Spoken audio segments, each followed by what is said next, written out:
কিভাবে তৈরি হয় লেদারের বেল্ট, চলুন দেখে আসি সম্পূর্ণ প্রক্রিয়া। প্রথমেই নেওয়া হয় লেদারের শিট, সেটিকে সমান করে সোজা করে কেটে ফেলা হয়। তারপরে নিয়ে যাওয়া হয় কাটিং মেশিনে। এই মেশিনে বেল্টের মাপ অনুযায়ী লেদারের টুকরাটিকে কেটে ফেলা হয়।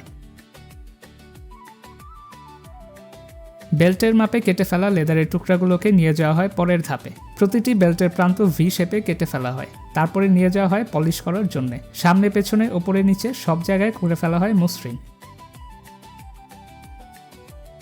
তারপরে আবার নিয়ে যাওয়া হয় পলিশিংয়ের জন্য। এইবার বিশেষ তেলের সাহায্যে সবগুলো বেল্ট চকচকে করে ফেলা হয়। বেশ যত্ন সহকারে পলিশ করা হয় প্রতিটি বেল্ট। তারপরে নিয়ে যাওয়া হয় প্রেসিংয়ের জন্য। প্রতিটি বেল্টকে করা হয় প্রেসিং। এতে করে বেল্টগুলো হয় আরও টেকসই। প্রেসিং শেষে করা হয় ব্র্যান্ডিং। কোম্পানির লোগো গরম করে ছাপ দেওয়া হয় প্রতিটি বেল্টে। এরপর কোমরের মাপ অনুযায়ী করা হয় ছিদ্র এবং শেষ মাথাতেও করা হয় আরেকটি ছিদ্র। এইবার বাকলগুলো প্রস্তুত করা হয়। প্রতিটি বাকলের মধ্যে দেওয়া হয় এক টুকরো করে লেদার। এরপরে ভাঁজ করে সেলাই করে দেওয়া হয়।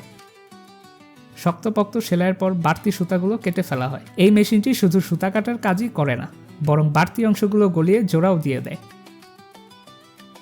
এইবার বাকলগুলোর চামড়ায় করা হয় ছিদ্র, যাতে মূল বেল্টের মাথায় করা সেই ছিদ্র বসিয়ে জোড়া দেওয়া যায়।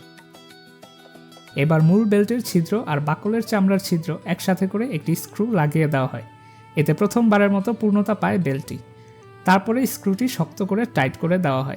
অবশেষে প্রতিটি বেল্টে লাগানো হয় ট্যাগ। এরপরে ধাতব অংশটিকে প্লাস্টিক দিয়ে আটকে দেওয়া হয়, যাতে কোনো ক্ষয় বা মরিচা ধরতে না পারে।